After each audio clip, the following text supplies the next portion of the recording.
So I want to welcome everyone to the Library Foundation's No Montana series. This is our second installment of this year's series. The Library Foundation enhances the offerings of the library. We fund some of the special things that aren't covered by taxpayer money, and this is a great example of some of the things the foundation funds. We also sponsor things like the public internet terminals and magazine database computers. And last year we got new software for the library that helps job seekers brush up on their keyboarding skills, which is increasingly more important in the workplace these days. But tonight we're honored to have as our speaker Montana's Poet Laureate, Sheryl Noethe. Thank you. Noethe. The Montana Poet Laureate recognizes and honors a citizen poet of exceptional talent and accomplishment. Sheryl is, now watch out for this, Sheryl is the recipient of a National Endowment for the Arts Fellowship, a Montana Arts Council Fellowship, the Cup Bank Hugo Prize in Poetry, and the Emerging Voices Award from New Rivers Press. Her second poetry collection, The Ghost Openings, in 2000, was awarded the Pacific Northwest Booksellers Award and the William Stafford Poetry Prize. And her most recent collection, As Is, was published by Lost Horse in 2009. And we're all lucky to get a copy tonight of that. Sheryl is also a Humanities Montana speaker, and we appreciate Montana Humanities and the Montana Cultural Trust and the National Endowment for the Humanities for helping bring Sheryl to us here tonight. So the topic is, My Soul Is, ... a question which requires many adjectives and metaphors to describe the hidden essence of self, comparing the soul to an animal, a dream, a wish, a place.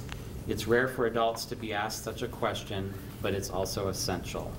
So please enjoy Sheryl Noethe. Thank you, Carl. And, you know, speaking of the Committee for the Humanities, because Poet Laureate doesn't carry any remuneration financially, being on the speakers list for the Committee for the Humanities, they pay my car fare and hotel and meals everywhere. Otherwise, I could not have traveled to the extensive manner that I've traveled. So they've been wonderful with that. And I don't know if you saw in the paper and on the news recently that Aung San Suu Kyi is now a member of the Parliament. And so I wrote a poem for her about 2 years ago, and I decided, okay, she's in the Parliament, the poem's done. So this is called Not Who He Was. Every soldier is someone's child. Orange-clad monks face rifles with open arms in a country where a nonviolent woman is imprisoned in a simple house which looks out onto a lake. When she steps outside, crowds gather, and the army stands guard. She hands a flower to a boy in uniform. Her serene gaze suggests the face of his mother, his sisters, alive? Could it be possible his father survived? He drops his weapon, enchanted. His face leans into a pale lily, pearlescent, numinous, a source of light. He tries to bow, but she reaches to stop him. Hope has outgunned this soldier, outdone him, tipped his face to heaven. He sees her like the lit heart of a burning candle, white-hot eye of flame floating at the center. He watches her shimmer beside him. He feels warmed in the darkness. There is something that he thought was dead inside. He is not who he was, and he is more himself than ever. One thing I've been spending a lot of time on is the greyhound, because you know, the last Poet Laureate rode his horse across Montana giving his books away, and I kept waiting for the pony, but I never got one. I thought it was going to be part of the job, but so I take the greyhound instead. And so this is called Why I Suffer the Ruined Man. And it's kind of like a love poem to a stranger on the bus who is so annoying. Why I suffer the ruined man. On the bus, who continues calling across the aisle, head lolling back, bottle in his lap, barely conscious in the 8 hours since Deer Lodge. He's moaning, girl, girl, you, girl, hey, girl, girl, girl. His hand flaps weakly to catch my eye. I should move to another seat, right? He has eyes like Jesus, eyes like my dog, not a tooth in his head. Old, forsaken love, he has your glossy hair. Which, it reminds me of my belief that if you love something or someone, the more you love, the more you see people who remind you of who and what you love. And come on in. Larger your heart opens, and you live longer and better and happier. So I'm going to read you one that I wrote this poem because this quote by Oscar Wilde drove me crazy. It will drive you crazy too. Here it is. A really well-made buttonhole is the only link between art and nature.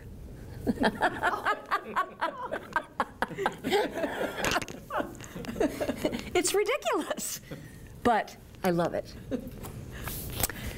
In that place where there exists the undivided nature of sense and sensing, a thing among things, caught in the overlapping fabric, steering through the visible extraordinary, it makes a difference being part of it. Paul Laureate, the painter, takes his body with him. By lending the body to the world, intertwining vision and movement, flickering between verbal and visual, you are in the story and out of it, whichever illusion you choose. Cézanne, all nature is on the inside. Quality, light, color, and depth are only there to awaken a welcome echo in our body. All things have an internal equivalence, arouse a carnal formula of their presence. My gaze wanders in the halo of being, a vivid disappearance. Someone appears as a vague streak of light. This image has a lonely perch. The eye is an instrument that moves itself, a means that invents its own ends. Mark Rothko, color itself is reason enough. The gentle obliteration of form, a selective night, two figures embrace in that gray swath, which is the sky, sea, and shore.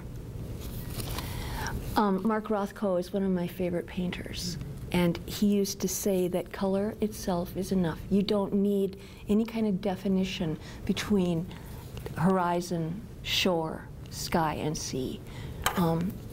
And so his work was called the color field.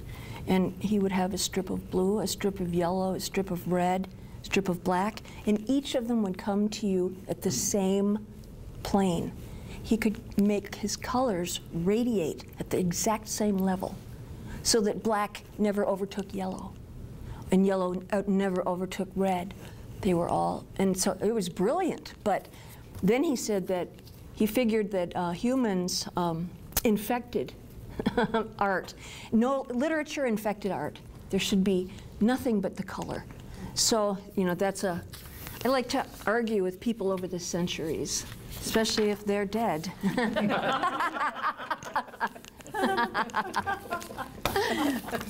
Now, this poem is dedicated to Marie Curie, and it's called Radium. Marie Curie found the sun inside a rock, standing at the magnetron, breaking down pitchblende in her burner, measuring the energy in the ore, boiling it in 1,000 reductions until what was finally left was a shadow on the plate, a trace of dust, which she took in her palm and studied, carried it in the pockets of her apron, inadvertently brushed through her dark braid. It burned the skin on both sides of her hands. Her long hair fell out, and also her teeth. She had no color in her face. the reflection in her eyes bright as the green face of a watch in the night. This ore emanates rays over the millennia, which never weaken, slacken, nor shine, absorb nothing, have no reflection, remain unseen despite profound gravitational pull, lighting up our watch faces, X-rays, laser beams, mushroom clouds, contained in 7-mile-long centrifugal atom smashers, superheated explosions that only increase in size and duration. Something ignites the very air. Images of Marie show a delicate profile, an increasing pallor, her eyes dark circles, a sepia photograph, faint in the flickering past. The film crackles in perfect entropy. You can see each molecule loosen and fall away into history.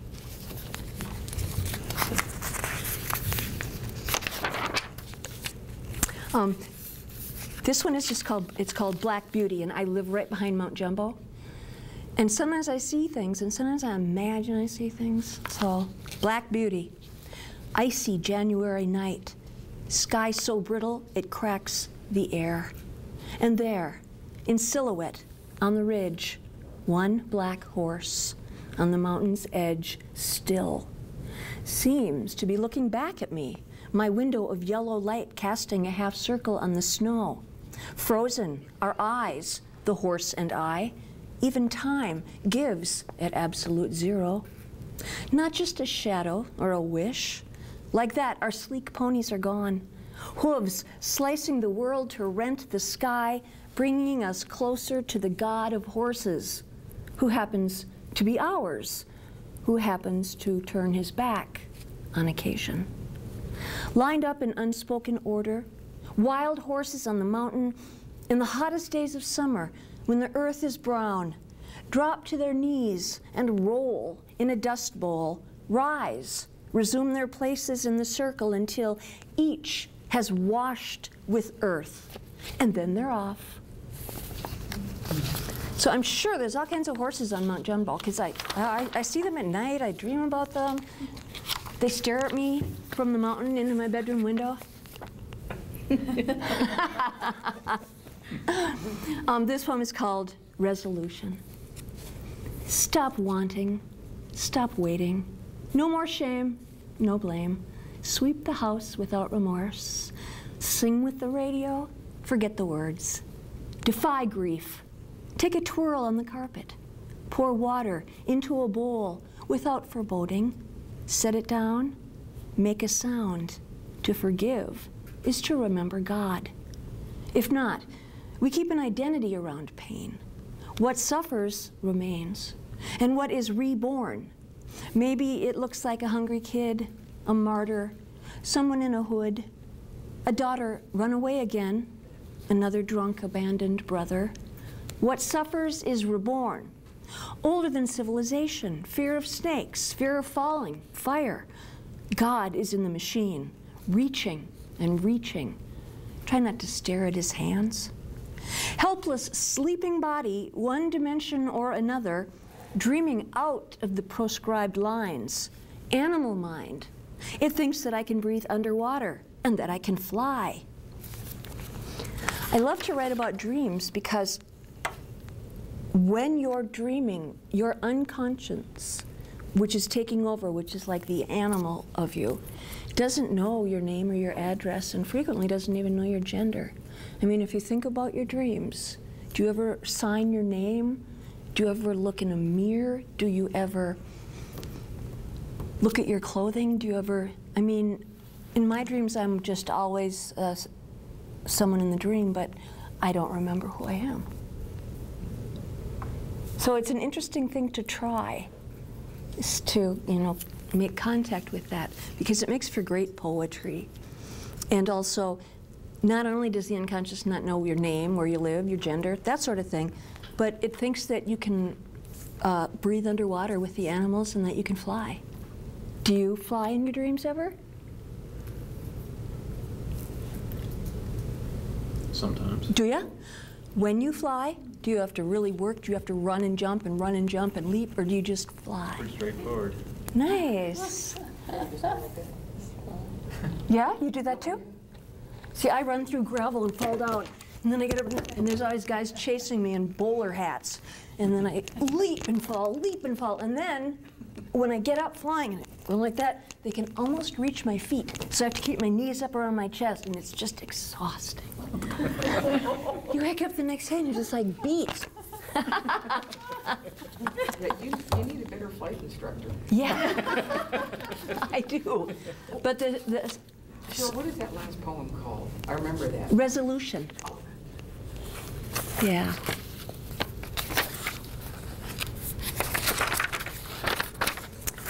This is called syntax, which means the arrangement of words on a line. Poetry has all this fancy vocabulary, but you don't have to know it, you don't have to use it. Syntax. I was the smallest and least, afraid of the world and its beasts. Change the line break. I was the smallest and least afraid. I became a person by writing my story, a child's hidden despair in extremis. I found, like a door would open in a dream, a floating place, a cell, uncovering, a stanza inside. I could steady motes of dust riding on the wind's tide. In the unconscious, where I am safe to dream, where the animals we are and try to hide rise from the body which is paralyzed, visits old friends, the dead, the past. I became a person by writing my story, free to change the syntax, free to delete or select all or to open a new window. The world begins with words. It didn't matter what I didn't have or who I couldn't be. When everything reminds you of what you cherish, it is possible to love the world, running with arms wide as a window open to bring in the night's breeze, dark stars on its breath, and monsters on their knees. You know, I've always been a free verse poet, but more and more rhyme comes in because it makes the rhythm really stronger.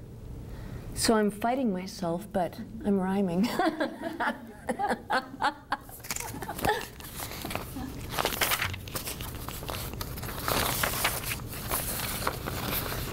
This is dedicated to Garcia Marquez, the great poet. And it's called Reading Garcia Marquez with a Slight Fever.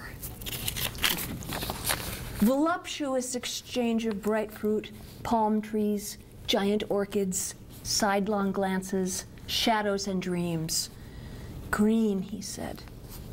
Green, how I want you green. Argentine moon, silverfish, mirrors and a breeze. Branches laughing with birds in wild feathery hats. River songs accompanied by bells. He said, far away, my voice was dressing up like a cricket. The world was at war again. He died young, murdered by the civil guard, thrown into a mass grave. He said, I hold the no that you gave me in the palm of my hand. Almost white it is, a tiny lemon of wax. Still, he fought best with words, horse upon the mountain, ship upon the sea. A dreamer, a soldier, never should be. Green, how I want you green. One of his most famous poems was that poem, Green, horse upon the mountain, ship upon the sea. And I hold the no that you gave me like a white wax of lemon. Oh, the images of the South American writers are so profound, and magical realism as well. When he says, off in the distance, my voice was dressing up as a cricket. That's almost as good as buttonhole. I rode the Greyhound bus hundreds of hours so far, but I was not on the bus that crashed in January. And, but it was my route, and it was my bus. And so I've written this poem as a dedication to the people that were on the bus. First, the infants flew through broken windows, laughing in surprise, trailed by blankets and bonnets, sweeter, lighter than air. The sleeping never woke. Milk, whiskey, and blood. Empty bottles rolling the aisles. Purses, shoes, backpacks, suitcases, jackets, boxes, sweaters, pillows, duffel bags, cell phones, careening through the frigid air like broken toys. A woman calling for someone. With a horrible sound, the bus twisted and slid, fell sideways, rolled. It's a wicked curve near Bonner. Black ice invisible on that miserable, notorious curve onto 290. Quiet, then moaning and weeping. A woman's name, a woman's voice, shrieks a name over and over. In the ominous silence, there is no answer. The first responders saw the wounded wandering, searching the road and fields of snow. Worst wreck I've ever been on, he said. From space, it appeared those souls exploded, shooting stars startled at their own momentum before peeling off in each one's particular destination. The bus had barely stopped ticking. The highway patrolman wept beside the wreck, turning his face from the camera. So, I would like to show you this idea that I have for you to try to make a poem. And it's my favorite, and it's the most basic and simple, and I'm going to write instructions on the chalkboard. So, some people like to say my soul, some people like to say my essence, my spirit, my invisible self, my indivisible self. But I usually just call it my soul is. And if you look at it, look at your soul, your invisible self, essence, as other phenomena. For example, what animal of flight is in your soul? Do you have a hawk? Do you have a little wren? Do you have an eagle? So first of all is, what is the flight of your soul? Which leads then, of course, to what is the animal that lives inside of you secretly?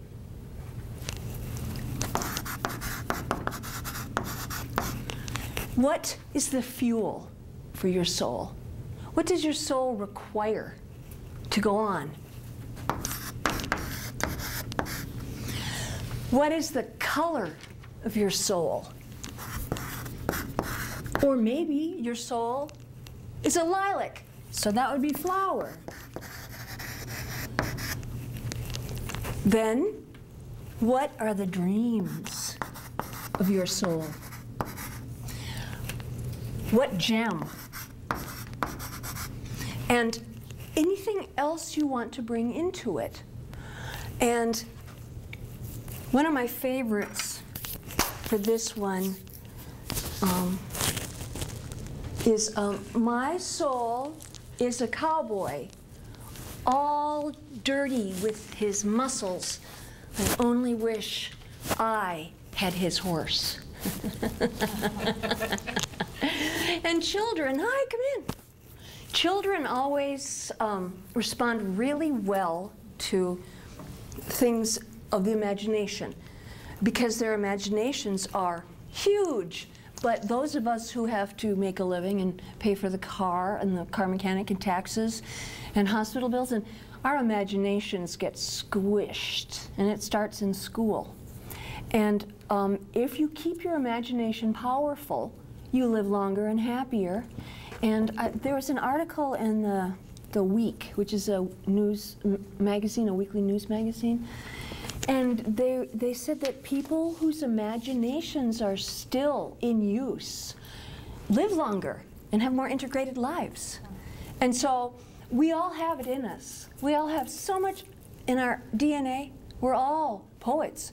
We're all singers and artists, but we don't let any of that out because we have to be normal in the real world. And so we lose this possibility. And so poetry, all you have to do is take the time, 10 minutes, an hour a day, to sit down and write. And when they say that when people go to a therapist or spend a year writing, the results of their improvement are the same. That when you take what's inside of you and put it outside of you on the page, you're freeing yourself from it. And it becomes a phenomena rather than your insides. So sometimes poetry is to say what you haven't been able to say ever. Sometimes poetry is speaking the unspeakable. I had terrible things happen to me when I was a child, but I just forgot them completely and then acted all wild and out of control in my early 20s. I didn't know the motivation, but I had really disturbing dreams. And the more I wrote, finally, the more I remembered.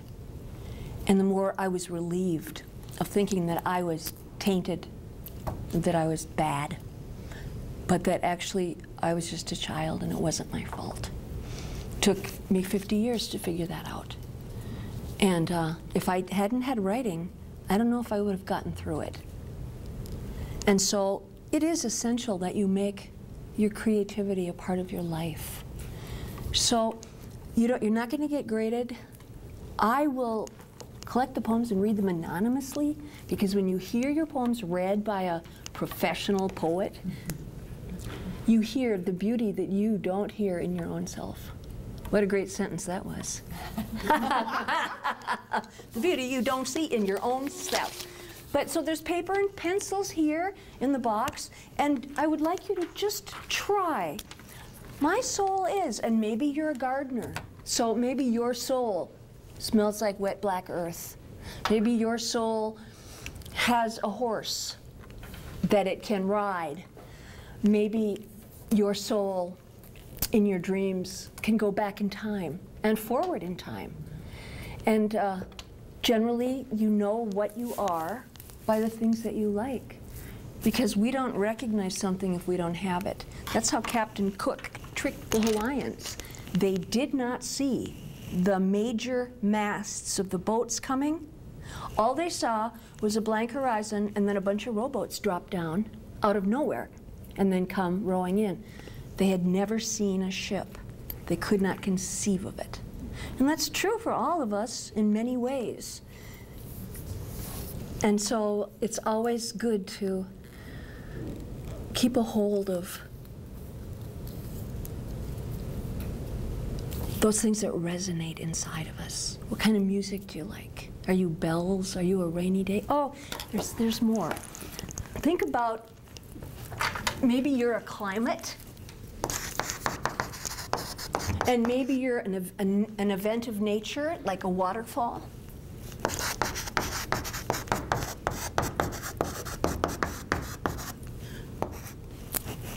Maybe you're a place. Maybe you live here in Montana, but the place that you clutch in your soul is the neighborhood where you grew up. So let's take about 10 minutes. Do not censor yourself. I used to imagine, you know the rock and roll singer Lou Reed? He's this dangerous, leather-clad. Well, he used to lean against my wall and smoke a cigarette and say, well, you can write a good letter, but you're no serious artist. And then I would just stop. But I've been in a group of writers for 18 years now, and I write for them. And Lou Reed is out of the picture. They trampled him coming in. And so you can't edit yourself. You can't censor yourself. You can always go back and revise. But sometimes you'll say the wrong word, and it's the best word you could have done. That's happened to me, where I've written the wrong word and it makes it have so much more meaning. So please put on your courage armor and write a few ideas about the essence and what's in your soul and where it is and what it likes to do. And it can be an idealized place or action or people back that you've lost. So things that you love, You recognize beauty in what you love because you have it in yourself. So let's just try.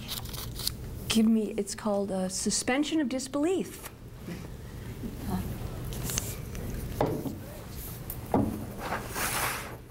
Some people may be happy to read their own work.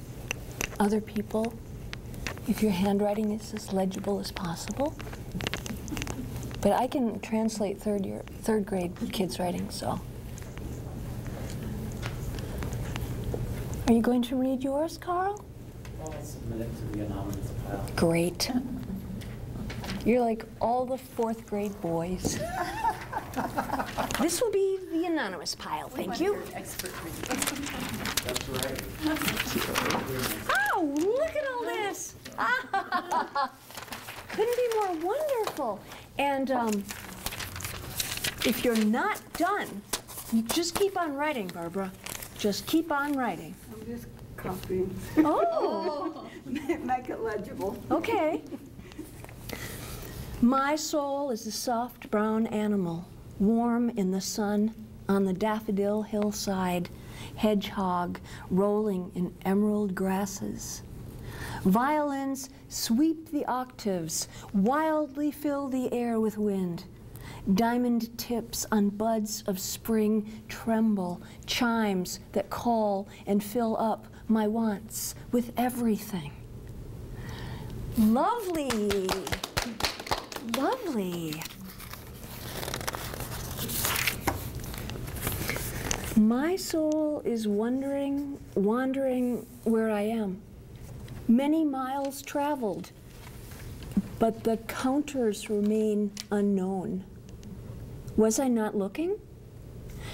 Once I knew, or thought I knew, my soul was in the mountains. Yet, like the road not taken, that path lays far behind.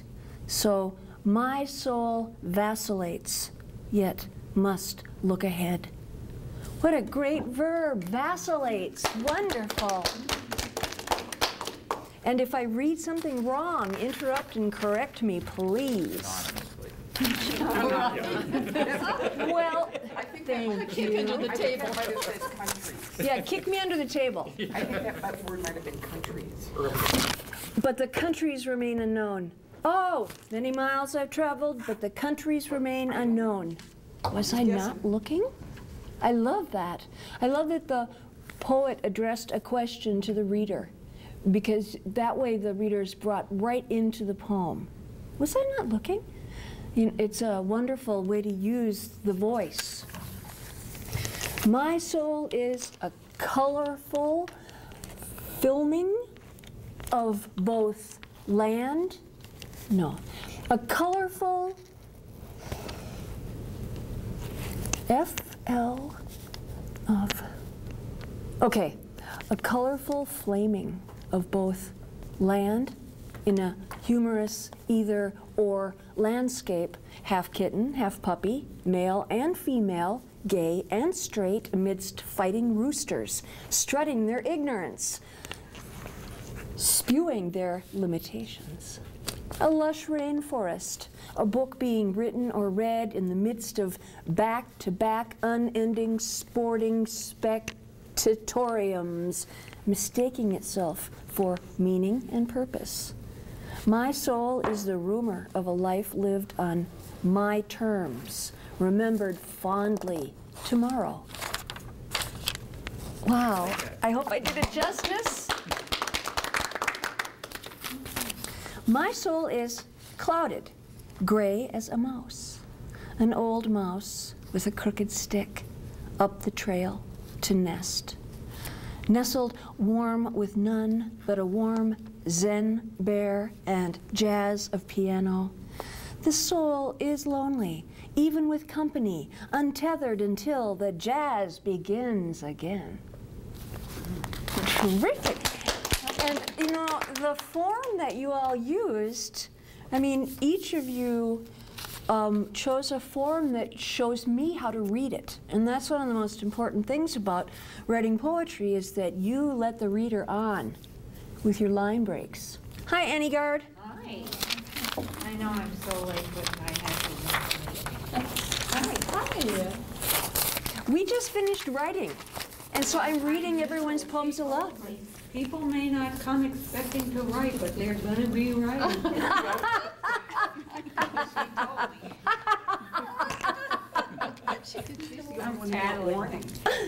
Well, you know, when I go to like a PTA, and I'm with a group of adults, and I ask them to write a memory, half of them end up weeping. Because this doesn't get touched upon in day-to-day life. No one asks you those deep, stirring questions. No one asks you to become so contemplative and introspective and then put it into verbs and adjectives and line breaks. And so when it happens to an adult who isn't, you know, customarily writing regularly, it's really difficult. So that's why I tried to keep it kind of a secret that I was going to make y'all write. But you did, and my soul is a dancer exploring space, leaping, twisting, balancing in soft, fresh air to music fluid and rhythmic, driving or languid. In my mind, I am always choreographing, longing to move as the music sings. In my heart, I feel the passion of red, the calm of blue, the rebirth of green. Dancing is my breath, my life source. I know. It always amazes me, the responses that I get from people who don't think or don't know that they're poets. My soul is fluttering, akimbo, moving like a pulse from heart to throat, convinced I can win this race. My soul is floating on the broad back of a swimming horse. My soul goes deep enough undersea to become bioluminescent. My soul isn't a first-grade boy who is free of guile or dishonesty, reaching up to take his mother's hand, looking with eyes so clear it's like a long drink of the truth. My soul rides the invisible, craves what isn't seen, the in-between, the crack of what is hidden. My soul is a rabbit. It lives in my stomach. I like to feel when it catches my food. My soul is old, walking the hallways of ancient palaces, always an echo, a suggestion of someone having stepped just out of sight, a scent in the air from a flower I'll never know. The white cat curls on the coverlet and stares at me with a question. Walks through the front screen door with eyes bluer than crockery.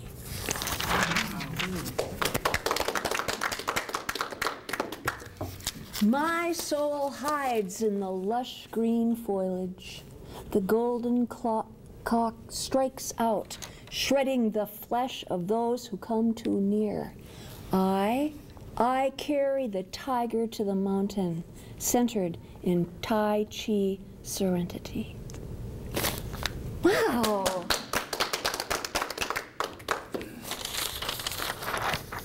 You all confirm my belief that we all are poets. I mean, it's a lot of pressure for 15 minutes to sit down and write a poem when it's not your habit. But these are wonderful. Do you teach in the schools in that poetry thing? Like In the Missoula Writing Collaborative, yes, I do. Yeah. I can't imagine anyone getting me to write words down like you just did. Really? The quilter poet One in of the those family was will his, verify. yeah. Wow. I'm honored. Yeah. I'm really Thank you. honored. Thank you. Well, I believe that poetry is the connection of souls. And so when people get together and make poetry, they're attached to each other in a way that they never were before and is rare. Because you told your truth. You revealed. Yes? Even as little as you wrote there versus the notion of, well, just write a poem about something you think or feel. Oh, I mean, no. you know. That's too like- general. Yeah. You need specifics. You need to just nail it right down. I mean, the wildest kids love form. Where were you when I was a child? Oh, She was a child too. yeah. Yeah, right. Or not. I was being punished for being lippy. Yeah. So was I. I spent the 3rd grade in the hall. Really? Well, they used to put me in the cloakroom. Remember cloakrooms? Oh, yeah, oh, yeah. But I went through everybody's pockets. I got chewing gum, I got lunch, I got change. So they wouldn't even let me go in there after that. Punishment? Are you kidding? I can loot. It just set me on a bad course. Oh, I'm so curious about asking about who did what, like who carries the tire to the mountain. That's you! Wow! That's amazing. See, I couldn't even pin the poems on who wrote them. The golden cock and the carry the tiger to the mountain are Tai Chi. And forms. you practice Tai Chi? Wow. It's like slow motion martial arts. And it's balance. The poetry of martial arts. Yeah. Yeah. Oh, that's nice.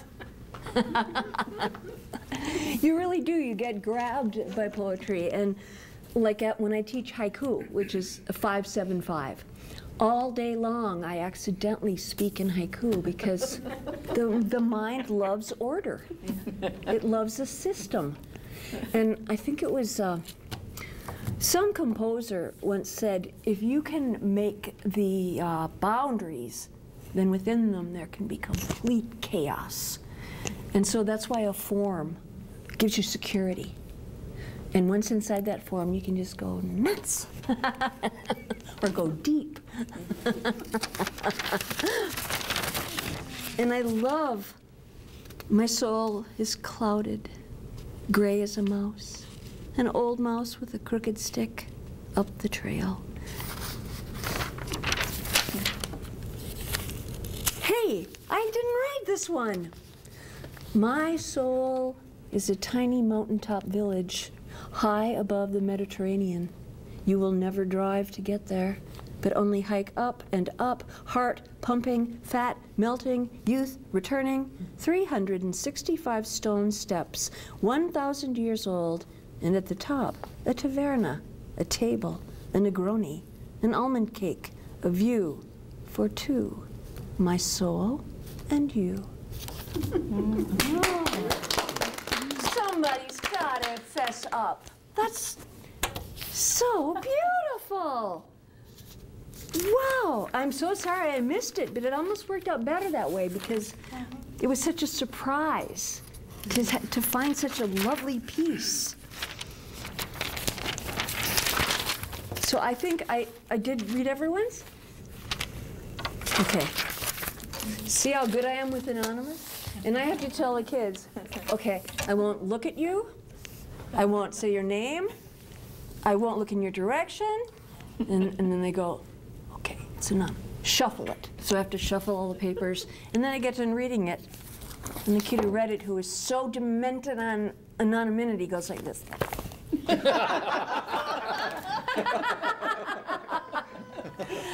I don't have to say the name because they're there hiding. What a gift he is to see ourselves as others see us. Yeah. In fact, if we saw ourselves as someone else sees us, we wouldn't recognize ourselves. And you know, Gurdjieff says 99% of what we think of ourselves is based on what we think others think of us. What a prison. I was very lucky to have worked at the school for the deaf for 13 years because we partnered up and went to a big carnival or Six Flags kind of thing. And I was with a profoundly deaf child with, now I've forgotten the name of his, they used to call it mongoloid. Down syndrome. Thank you. Severe Down syndrome, severely deaf. And he wanted to hold hands and run and leap over the coiled ropes and electric cables that were all over behind the rides. So we did. We held hands, we ran, we jumped over them, we screamed in triumph, and I didn't care what anybody thought of me. It was such freedom. It was just so great. Roger Rosenblatt, the essayist, Yeah? said 50 things he's learned in life or something, and one chapter was nobody's thinking about it. Yeah. It's true. Everyone's walking around going, do I look fat in these pants? You know? Everybody's just eating up, and they're not looking at anyone else or judging or.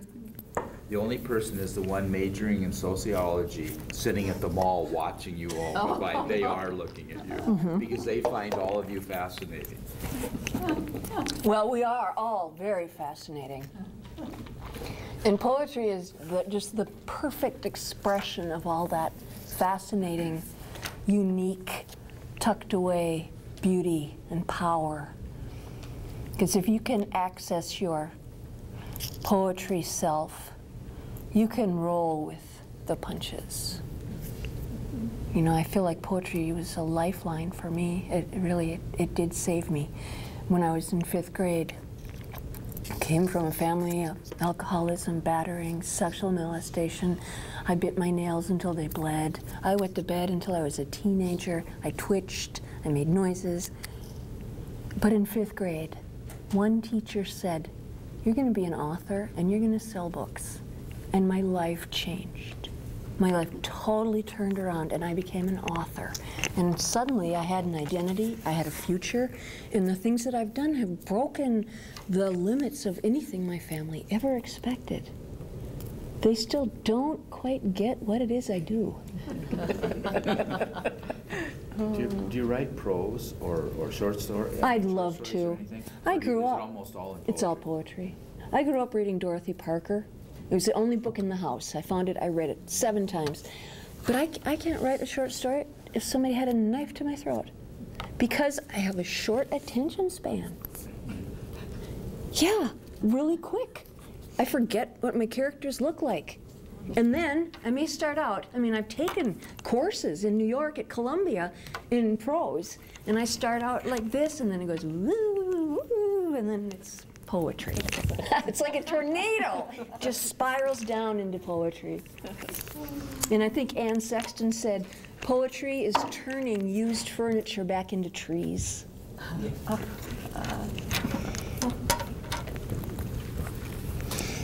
So is there anything you all want to talk about? Or questions or remarks, or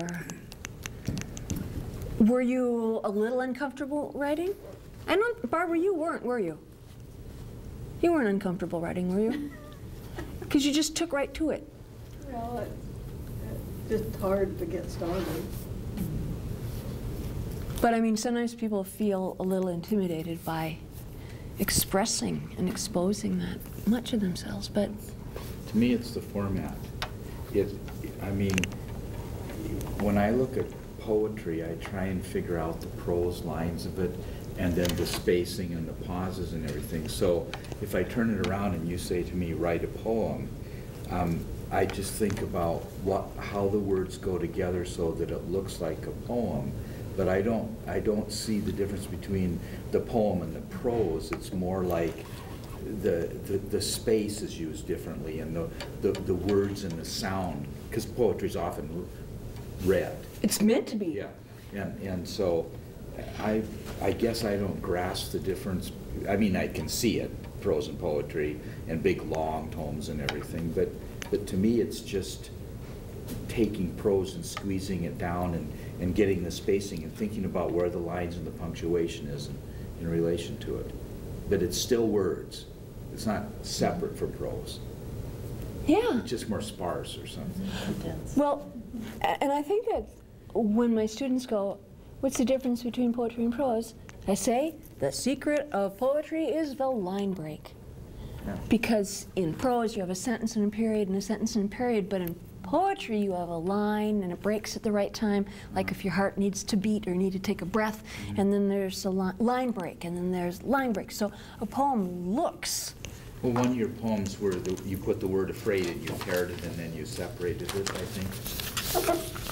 What word? I think think it was afraid. Oh, yes, the one called Syntax, where I Right. changed the meaning of the poem Yeah, by adding a just period. By adding a period or by what line you put it on, because people tend to read lines. Yes. And so if you move it up or down, even without a period, because we didn't see your period. Yeah, yeah. Oh.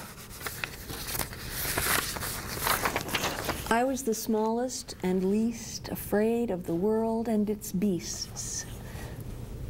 I was the smallest and least afraid. It's so interesting, you know, to talk about. It's like the mind thinking about itself. So, do any of you use writing professionally? I'm a lawyer, so it's quite different than writing poetry. Oh, yeah.